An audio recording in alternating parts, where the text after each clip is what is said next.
ஒரு பெரிய பஞ்சாயத்து ஒன்று போயிட்டுருக்குங்க. நேற்று ஹமாஸும் இஸ்ரேலும் அந்த first phase of hostages swap அப்படிங்கிறத செஞ்சிட்ருக்காங்கல்ல, அதில் கொஞ்சம் நபர்களுடைய உடல்களை மட்டும் கொடுத்தாங்க. அவங்க இறந்துட்டாங்க. யார் கொண்டாங்க அப்படிங்கிறது இன்னும் தெரியலை. எய்தர் இஸ்ரேலா இல்லை ஹமாஸா அப்படின்னு சொல்கிறலாம் தெரியலை. பட் அந்த உடல் அப்படிங்கிறது கொடுக்கப்பட்டது. அப்படி கொடுக்கப்பட்ட உடலில் ஒரு உடல் அப்படிங்கிறவங்க ஒரு பெயர் சொல்லி இந்த பெண்மணியினுடைய உடல் அப்படின்னு சொல்லியிருந்தாங்க. அந்த ஷிரி பிபா அப்படிங்கிறது தான். இந்த ஷிரி பிபாஸ் அப்படிங்கிறவங்களுடைய அந்த உடலை இவங்க என்ன செஞ்சுருக்காங்க, இஸ்ரேல் இங்கே கொண்டு வந்த பிறகு அதை ஃபாரன்சிக் பண்ணி பார்த்துருக்காங்க. அப்படி ஃபாரன்சிக் பண்ணி பார்க்கும்போது அது ஸ்ரீ பிபாஸ் அப்படிங்கிற அந்த பெண்ணினுடைய உடல் கிடையாது அப்படிங்கிறத இஸ்ரேல் இன்னைக்கு உறுதியாக சொல்லியிருக்காங்க. நேற்றே ரொம்ப பெரிய பரபரப்பாக பேசப்பட்டது. ஏன்னா இந்த உடல்களை ஒப்படைக்கிறதுக்கு முன்னாடி ஹமாஸ் அந்த வீடியோவாக எடுத்து அதை சோஷியல் மீடியாவில் பப்ளிஷ் பண்ணுறாங்க. அப்படி பப்ளிஷ் பண்ணும்போது இந்த உடல்களை தூக்கிட்டு வரும்போது பின்னாடி பயங்கர சவுண்டாக நிறைய பாடல்கள் ஒலிக்கப்பட்டதாக சொல்லப்படுது. இதுவே கோபமடைய வச்சிருக்கும் இஸ்ரேலை அப்படின்னு சொல்லும்போது, ஒரு உடல் அது எங்கள் நாட்டு பெண்ணினுடையது கிடையாது, யாருடையதோ உடலை எடுத்து ஒரு பெண்ணினுடையது அப்படின்னு சொல்லி நீங்கள் கொடுத்தது தப்பு அப்படின்னு சொல்லி இஸ்ரேல் இப்போ அதற்கு ஒரு பகிரங்க எச்சரிக்கை கொடுத்துருக்காங்க. இது இஸ்ரேல் ஹமாஸில் ஒரு லேட்டஸ்ட் அப்டேட். அப்படின்னா ரஷ்யா உக்ரைனில் கொஞ்சம் அப்டேட் வந்திருக்கு. அதை தான் இந்த ஒரு பதிவில் பார்க்க போகிறோம். எல்லாத்தையும் பார்த்துடலாமா?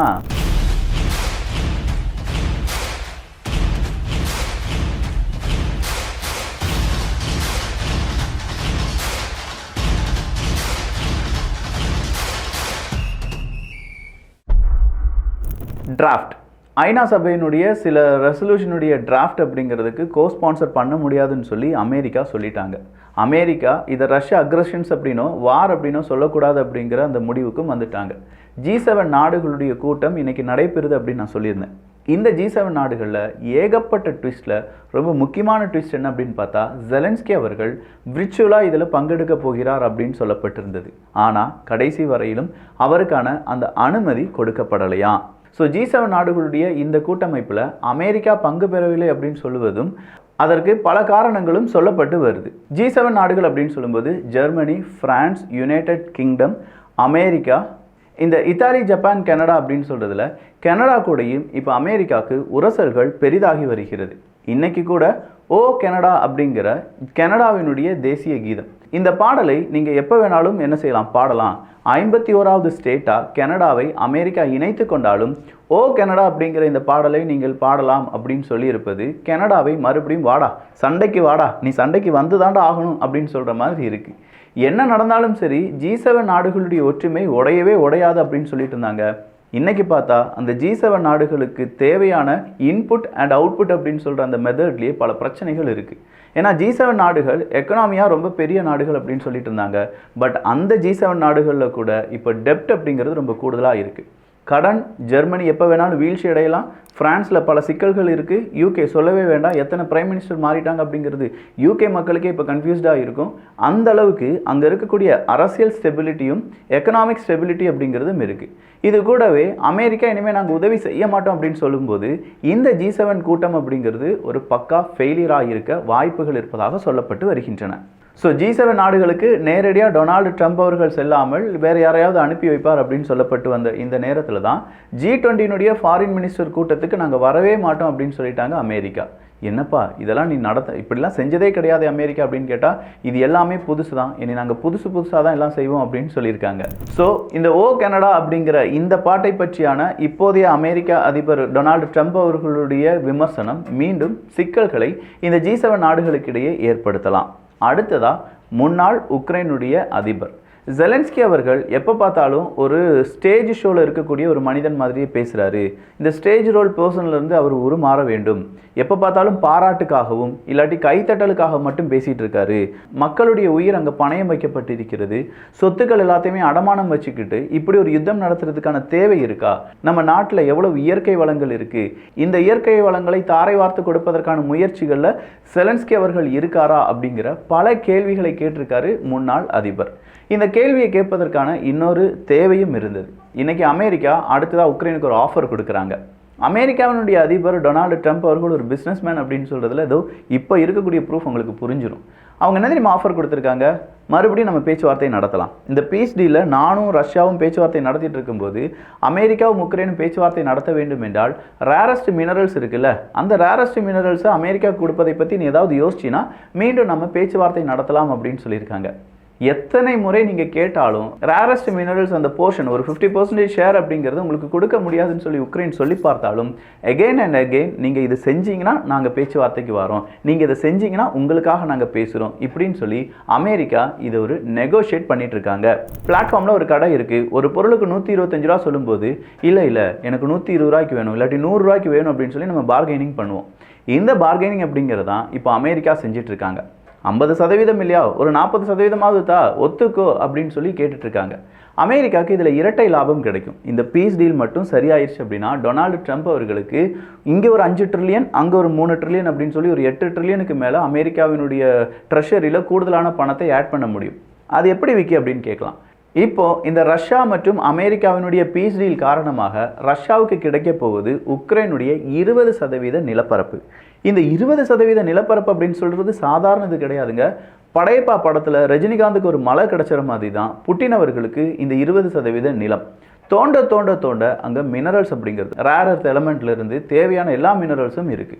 ஸோ இதை வித்தாலே இவ்வளோ நாள் யுத்தம் செஞ்சதுக்கான 10 மடங்கு கூடுதலான பணத்தை யாருக்கு சம்பாதிக்க முடியும்? ரஷ்யாவால் சம்பாதிக்க முடியும். இந்த பீஸ் டீலை நெகோஷியேட் பண்ணி கொடுக்கறது யாரு? அமெரிக்கா. அப்போ ரஷ்யாட்ட போய் அமெரிக்கா சொல்லுவாங்க, இல்லை ரஷ்யா நீ இப்படி விற்பனை செய்துக்கலாம், ஆனால் எனக்கு ஒரு போர்ஷன் கமிஷன் தந்துரு அப்படின்னு சொல்லுவாங்க. எந்த விதமான வேலையும் செய்யாமல் புரோக்கர் நம்மகிட்ட ஒரு 3% இடம் விற்றா ஒரு 1%, 2%, 3% பணம் வாங்கிட்டு போவாங்கள்ல, அதே மாதிரி வேலையே செய்யாமல் சம்பாதிக்கிறதுக்கு சரியான ஒரு வேலையை பார்த்திருக்கிறது அமெரிக்கா. ஸோ இங்கேருந்து ஒரு 3 ட்ரில்லியன், ஏன்னா ரஷ்யாவுக்கு கிடைக்க போகிறது 12 ட்ரில்லியன் அப்படின்னு சொல்கிறாங்க. சரி, இந்த பக்கமாக 20% நிலப்பரப்பை இழந்து நிற்கக்கூடிய உக்ரைன், அவங்ககிட்டையும் கொஞ்சம் கனிம வளம் இருக்குது.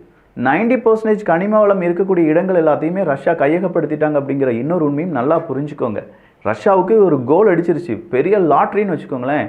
இந்த பக்கமாக இருக்கக்கூடிய உக்ரைன்கிட்ட இவங்க என்ன கேட்குறாங்கன்னா, எப்படி பார்த்தாலும் உனக்கு ஒரு 5லேருந்து 10 ட்ரில்லியன் என்ன இருக்குது, ரேர் எர்த் மினரல்ஸ் இருக்குது, விவசாயம் பண்ணிக்கலாம், அதில் 50% எனக்கு தான் கேட்குறாங்க. அதாவது 5 ட்ரில்லியன் எனக்கு தான் அப்படின்னு சொல்லி கேட்குறாங்க. இதுதான் இப்போ டிஸ்கஷனாக ஓடிட்டுருக்கு. இப்படி ஒரு டிஸ்கஷன் வரும் அப்படிங்கிறது உக்ரைனுக்கும் நல்லாவே தெரியும். ஆனால் என்ன, அப்படி ஜோ பைடன் அவர்களுடைய காலத்தில் வந்ததே கிடையாது. எவ்வளோ காசு வேணால் நமக்கு தந்துட்டு இருந்தாங்க.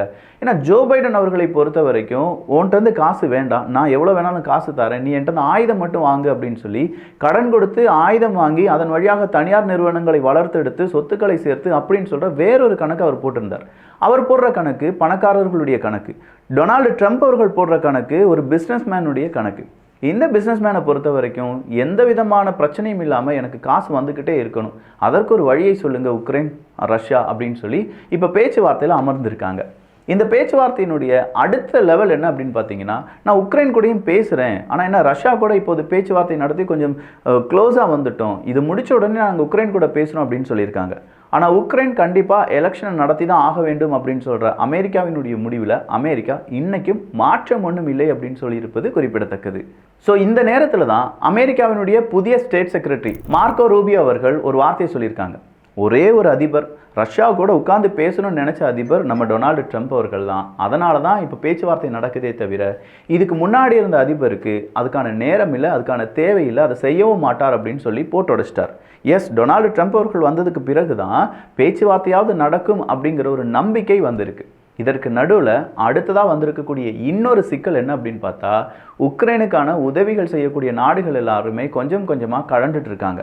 அப்போ யூரோப்புக்கு ரொம்ப பெரிய சிக்கல் உருவாகிட்டு இருக்கு. யூரோப்பை ஒன்றிணைத்தது பிரான்ஸ் தான். அப்போ இந்த G7 நாடுகளுடைய கூட்டத்தின் போது பிரான்ஸ் என்ன பேச போகிறாங்க, அதற்கு அமெரிக்காவினுடைய சார்பாக வரக்கூடிய நபர்கள் எப்படி எதிர்ப்பை தெரிவிக்க போகிறார்கள், இது எல்லாம் தான் G7 நாடுகளை ஸ்பிளிட் பண்ணியிருக்கு அப்படின்னு சொல்லலாம்.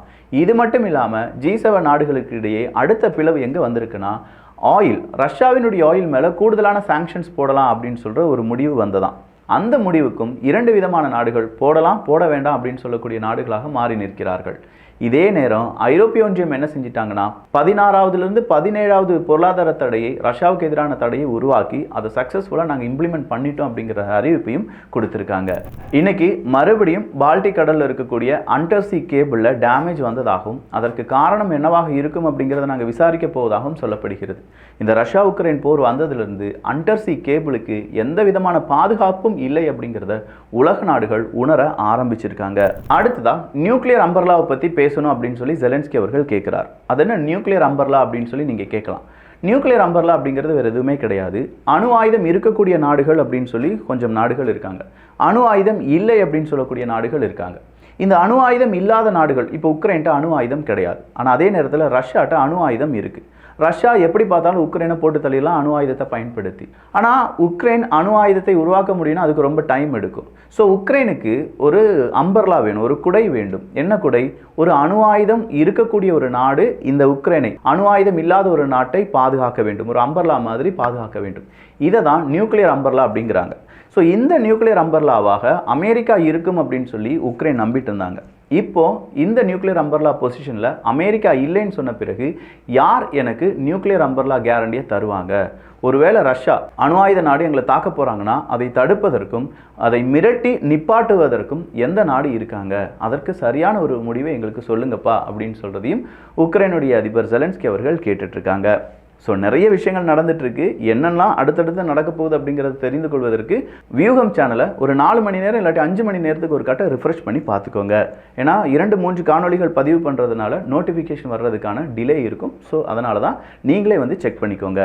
நல்லதை பகிர்ந்து நல்ல சமுதாயத்தை உருவாக்குவோம். நன்றி, வணக்கம்.